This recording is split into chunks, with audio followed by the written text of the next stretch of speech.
दोस्तों, स्वागत है आपका आपके अपने YouTube चैनल एग्जाम विद साथी में। दोस्तों, आज हम डीलेट प्रथम सेमेस्टर के संस्कृत विषय में जो हमारा जो पहला चैप्टर चल रहा था, हमारे आसपास की वस्तुओं के संस्कृत में नाम, उसमें हम पिछली क्लास में पक्षियों के नाम, पशुओं के नाम और फलों के नाम हम जान चुके हैं। आज की क्लास में हम पढ़ेंगे अन्न वर्ग के नाम, यानी कि अनाज के बारे में आज की क्लास में पढ़ेंगे कि हिंदी में इसका क्या नाम है और संस्कृत में इसे किस नाम से जानते हैं। तो चलिए आज की क्लास को शुरू करते हैं। तो आज की क्लास में अन्न वर्ग में सबसे पहला जो नाम है, जिसका नाम है अनाज। अनाज के बारे में जानते हैं कि अनाज को संस्कृत में क्या कहते हैं। क्वेश्चन ऐसे बन सकता है, दिया होगा अन्नम, पूछेगा अन्नम को क्या कहते हैं संस्कृत में, या फिर यह दिया होगा अनाज को संस्कृत में क्या कहते हैं। तो अनाज को संस्कृत में कहते हैं अन्नम। हम एक एक लाइन की ओर के ले रहे हैं और फिर इधर ये सेकंड लाइन की इधर के लेंगे। पहले इस लाइन के जितने भी प्रश्न हैं उनको ले लेते हैं और फिर दूसरा इधर हम लेंगे सेकंड लाइन में जो चना चावल हैं, इनके नाम हम लेंगे। तो अरहर, अरहर को कहते हैं आडकी तुवरी। क्या कहते हैं? आडकी तुवरी। आटा को कहते हैं ऐसे संस्कृत में अट्टा चूड़म। क्या कहते हैं? अट्टा चूड़म। और उड़द को कहते हैं संस्कृत में मासा। क्या कहते हैं? मासा। जौ को संस्कृत में कहते हैं यवा। क्या कहते हैं? यवा। और तिल को संस्कृत में कहा जाता है तिलह। क्या कहा जाता है? तिलह। और दाल को संस्कृत में क्या कहा जाता है? द्विदाला। द्विदाला या कहते हैं दाली या द्विदलम। अब बाजरा को संस्कृत में क्या कहते हैं? वज्रका, बर्जरी, प्रियंगु। ये तीन नाम है, पर्यायवाची शब्द की तरह ही हैं। गेहूं को क्या कहते हैं? गोधूम। क्या कहते हैं गेहूं को संस्कृत में? गोधूम। गोधूम। बार बार आप इसे रिपीट करेंगे तो आप लोगों को आसानी से याद हो जाएगा, आपको रटना नहीं पड़ेगा। जब बार बार आप किसी चीज़ का अभ्यास करते हैं तो वो चीज़ आपको स्वतः आ जाती है। करत करत अभ्यास के जड़ मत होत सुजान, रस्सी आवत जात है शिल्प पर निशान। चना को संस्कृत में क्या कहते हैं? चड़का। क्या कहते हैं? चड़का। चावल को संस्कृत में क्या कहते हैं?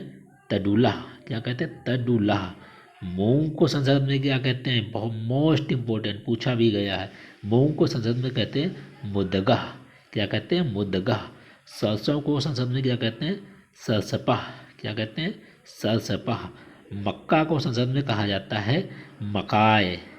मक्का को क्या कहा जाता है संस्कृत में? मकाय। मक्की की जाह। हरे। मटर को संस्कृत में क्या कहते हैं? मटर को संस्कृत में क्या कहते हैं? हरेड़ू, कलाय। अब मसूर को संस्कृत में क्या कहते हैं? मसूरा। बस विसर्ग लगा दिया गया है, मसूरा। बेसन को संस्कृत में क्या कहते हैं?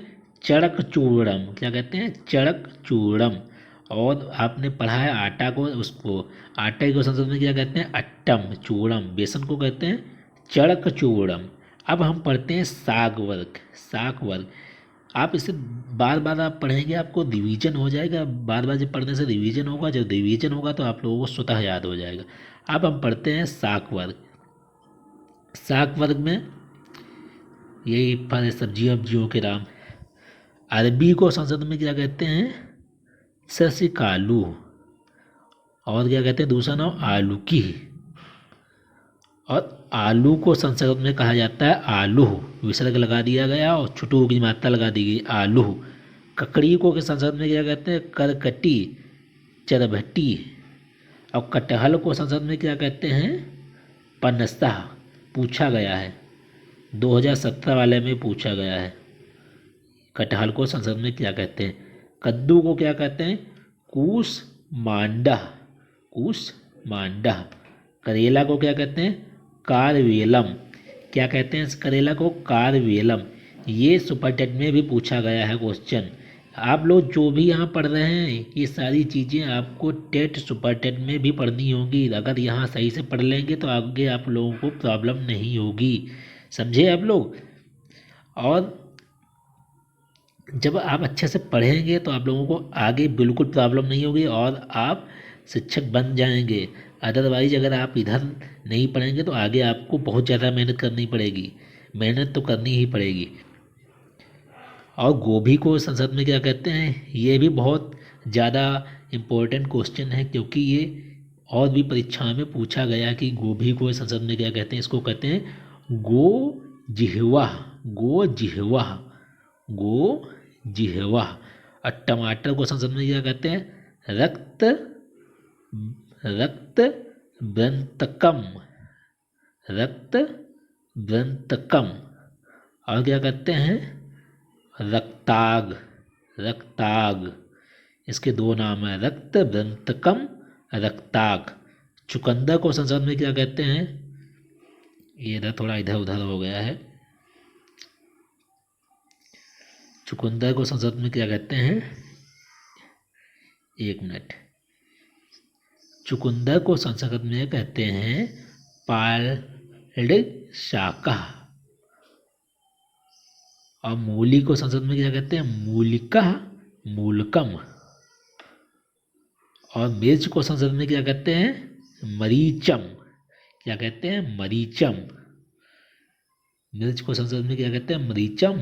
और मशरूम को क्या कहते हैं संस्कृत में, ये क्वेश्चन भी पूछा गया है कि मशरूम को संस्कृत में क्या कहते हैं। ये बड़े एग्जामों में पूछा जाता है, जैसे कोई टीजीटी पीजीटी करता है उसके में। छत्राकम, छत्राकम। लोबिया एक होती है, लोबिया, उसको कहते हैं वन मुद्गा, वन मुद्गा। अब बैंगन को क्या कहते हैं, बुंतकाम, बुंतकाम। क्या कहते हैं, बुंतकाम। और सलजम को क्या कहते हैं, भंटाकी। क्या कहते हैं, भंटाकी। और गाजर को संस्कृत में क्या कहते हैं, गाजर को संस्कृत में कहते हैं गुंजनम। क्या कहते हैं, गुंजनम, गुंजनम, गुंजनम। तोरई को संस्कृत में क्या कहते हैं, कोसातकी। क्या कहते हैं, कोसातकी। जालिनी। धनिया को संस्कृत में क्या कहते हैं, धान्याकम, धान्याकम। परवल को क्या कहते हैं, पटोला। क्या कहते हैं, पटोला। और पुदीना को संस्कृत में क्या कहते हैं, पुदीना को संस्कृत में कहते हैं अजागंधा, अजगंधा, अजगंधा, अजा नहीं, अजगंधा। पालक को संस्कृत में क्या कहते हैं, पालकया, पालकी। टिड्डा को संस्कृत में क्या कहते हैं, टिडिसा, टिडिसा, टिडिसा। पत्ता गोभी को क्या कहते हैं, साग प्रभेदा हरितम। और भिंडी को संस्कृत में क्या कहते हैं, भिंडिका। राम को सातकी, राम को सातकी भी इसका नाम है, भिंडिका भी नाम है, राम को सातकी भी इसका नाम है। और प्याज को संस्कृत में क्या कहते हैं, पलाडू। क्या कहते हैं, पलाडू। अब मटर को संस्कृत में क्या कहते हैं, कलाया। अब बथुआ को संस्कृत में क्या कहते हैं, बथुआ को संस्कृत में कहते हैं वास्तुकम। क्या कहते हैं, वास्तुकम। आप ये लोग फिर से रिवाइज कर लीजिए, मैं आप लोगों को कहो तो फिर से रिवाइज कर दूं, लेकिन रिवाइज कराएंगे तो आपकी क्लास लंबी हो जाएगी, तो आप पीछे जाके फिर से बार बार क्लास को देखेंगे तो आपको ये सब चीज़ें क्लियर हो जाएंगी। क्योंकि ये जो चीज़ें हैं आप लोगों ने कभी पढ़ी नहीं है, आप लोगों को बोरिंग लग रहा होगा, संस्कृत में आप लोगों को बोरिंग लग रहा होगा पढ़ते हुए कि ये सब क्या चीज़ें हैं, मैं इन्हें कैसे याद करूँगा। लेकिन जब बार बार हम इन्हें अभ्यास करेंगे तो आप लोगों को स्वतः याद हो जाएंगी। हमें खुद नहीं ये याद हो रही थी, हम इन्हें बार बार पढ़ें, बार बार पढ़ें, तब मुझे ये चीज़ें याद हुई हैं। और कुछ चीज़ें मेरे भी दिमाग से उतर जाती हैं, जैसे आप लोगों के दिमाग से उतर जाती होंगी। तो आप बार बार पढ़ेंगे तो आप लोगों को स्वतः याद हो जाएंगी। ओके फ्रेंड, तो अब हम पढ़ते हैं संबंध वर्ग कि मामा को संस्कृत में क्या कहते हैं, मामी को संस्कृत में क्या कहते हैं, माता को संस्कृत में क्या कहते हैं, पिता को संस्कृत में क्या कहते हैं। इन सब से भी क्वेश्चन बनते हैं, सुपर टेट में भी क्वेश्चन बनते हैं, टेट में भी बनते हैं, और आपके बीटीसी में तो पूछे ही जाते हैं। तो स्टार्ट करते हैं माँ को। माँ को सबसे पहले स्टार्ट करते हैं। माँ को संस्कृत में कहते हैं मात्र। क्या कहते हैं, मात्र। और पिता को संस्कृत में कहते हैं पित्र, जनकः। पित्र भी कहते हैं और जनकः भी कहते हैं। चाचा को संस्कृत में क्या कहते हैं, पितृव्यः, पितृव्यः। चाची को संस्कृत में क्या कहते हैं, पितृव्यया। देखो जब स्त्रीलिंग में आते हैं तो विसर्ग है वो हट जाता है। यहाँ पे पितृव्यया था चाचा, और चाची में जब आया तो पितृव्यया हो गया। आप लोगों को छोटी छोटी चीज़ें याद कर रखनी होंगी, जिससे आप लोगों को बहुत सी चीज़ें याद भी नहीं करनी पड़ेंगी। जैसा चाचा आया, अब पूछ लिया उसमें चाची, आपको सिर्फ चाचा का पता है तो तुम्हें आपको ये पता है कि चाची का जब लिखना होगा तो उसमें विसर्ग हटा दो, बड़ा की मात्रा लगा दो, पितृव्यया हो गया। अब है छोटा भाई। छोटा भाई को संस्कृत में क्या कहते हैं, अनुज, अनुजा। हिंदी में कहते हैं अनुज, और इसमें क्या लगा दिया, विसर्ग, अनुजा हो गया। और छोटी बहन का भी यही चीज़ हुई। देखो यहाँ पे स्त्रीलिंग में जैसे आया विसर्ग हट गया, अनुजा हो गया। अगर आपको छोटा भाई की संस्कृत पता है और पूछ लेता है छोटी बहन की, तो आपको इतना ध्यान होगा कि अनुजा होता है छोटे भाई का, तो छोटी बहन का हो जाएगा। बहन स्त्रीलिंग में आती है तो विसर्ग हट जाएगा, बड़ी की मात्रा लग जाएगी, तो यहाँ पे तो बड़ा की मात्रा लग जाएगी, तो यहाँ पे हो गया अनुजा। अब हम पढ़ते हैं कि ताऊ को संस्कृत में क्या कहते हैं और ताई को संस्कृत में क्या कहते हैं। तो ताऊ को संस्कृत में कहा जाता है तात, तात। ये तात सुनो यह बात मेरी, बच्चे भी थे लव कुश दोनों, लेकिन लड़ने में सिद्ध हुए महान वीर धनुर्धर विजयी दोनों। आप लोगों ने महाभारत देखी होगी, उसमें क्या, उसमें ये सब चीज़ें सीरियल देखने से आप लोगों की जो हिंदी होती है वो भी शुद्ध होती है। उसमें क्या कहता है अभिमन्यु उनसे, युधिष्ठिर से, कि जब वो कहता है कि मैं जाऊंगा चक्रव्यूह भेदने, तो वो कहता है हे तात सुनो यह बात। तो वो बोलता है कि युधिष्ठिर कहते हैं तुम तो बहुत अभी छोटे हो, तुम कैसे जाओगे। तो वो बोलते हैं, अभिमन्यु जी बोलते हैं, वीर अभिमन्यु बोलते हैं कि हे तात सुनो यह बात मेरी, बच्चे भी थे लव कुश दोनों, लेकिन लड़ने में सिद्ध हुए महान वीर धनुर्धर विजयी दोनों। तो उन्होंने तात कह के जो संबोधित कर रहे थे, तो ताऊ कह के संबोधित कर रहे थे। तो वो लोग शुद्ध हिंदी, जैसे सीरियल वीरियल देखने चाहिए, जैसे महाभारत हो गई है, पुराने जो सीरियल हैं इनको देखने चाहिए। इससे आप लोगों की जो है इतिहास की भी जानकारी मिलती है, आप लोगों की शुद्ध हिंदी भी शुद्ध होती है। और ताई को संस्कृत में क्या कहते हैं, ज्येष्ठ पितृव्यः। क्या कहते हैं, ज्येष्ठ पितृव्यः। और दादा को संस्कृत में क्या कहते हैं, पितामह। जैसे भीष्म पितामह को अर्जुन लोग क्या कहते थे, वो उनके बाबा ही तो थे, उनको कहते थे पितामह। और नाना को संस्कृत में क्या कहते हैं, माता मया, माता महा, माता महा। क्या कहते हैं, माता महा। नानी को संस्कृत में क्या कहते हैं, नानी को संस्कृत में कहते हैं माता मही, माता मही। या दादी को संस्कृत में क्या कहते हैं, पितामही, पितामही। क्या कहते हैं, पितामही। और अब हम देखते हैं कि पोता को संस्कृत में क्या कहते हैं। दोस्तों, पोता को संस्कृत में क्या कहते हैं, पोता को संस्कृत में कहते हैं पोत्र। और पोती को संस्कृत में क्या कहते हैं, पोत्री, पोत्री। अब बहू को संस्कृत में क्या कहते हैं, वधू। बेटा को संस्कृत में क्या कहते हैं, पुत्र। और सुता भी कहते हैं। और बेटी को संस्कृत में क्या कहते हैं, पुत्री। और दूसरा नाम है दुहिता। दो नाम है, पुत्री और दुहिता। अब बड़ी बहन को संस्कृत में क्या कहते हैं, बड़ी बहन को संस्कृत में कहते हैं अग्रजा, अग्रजा, अग्रजा। सॉरी, बड़ा भाई को कहते हैं अग्रजा और बड़ी बहन को कहते हैं अग्रजा।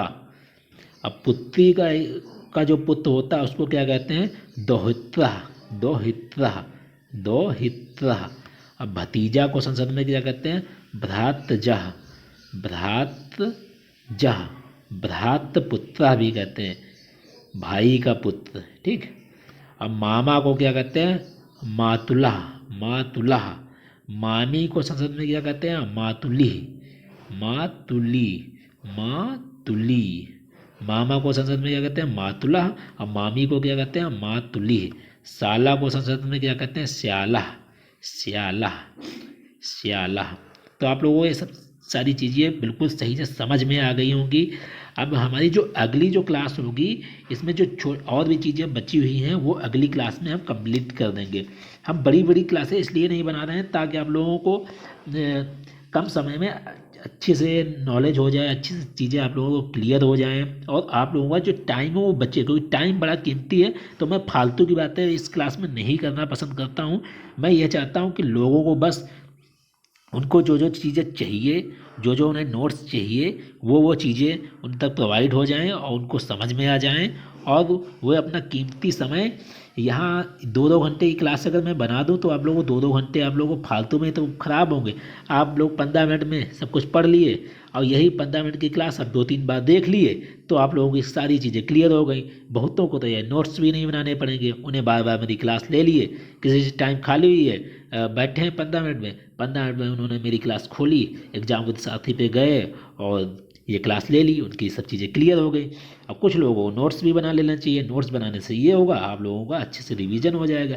ये नोट्स आपके टेट में भी काम आएंगे, सी टेट में भी काम आएंगे, सुपर टेट में भी काम आएंगे। जितनी आगामी परीक्षाएं होंगी उन सभी चीज़ों में ये सारे नोट्स काम आएंगे जिसमें संस्कृत में संस्कृत पूछते हैं। जैसे कि संस्कृत सुपर टेट में भी पूछा जाता है। सुपर टेट में सुपर टेट में जो संस्कृत है वो अच्छी लेवल की संस्कृत आती है, और अभी जो BTCA होगा उसमें कुछ छोटी छोटी चीज़ें पूछी जाती हैं, लेकिन ये मैंने सारी चीज़ें एक ही वीडियो में समझा दी ताकि आप लोगों को आगे भी प्रॉब्लम ना हो।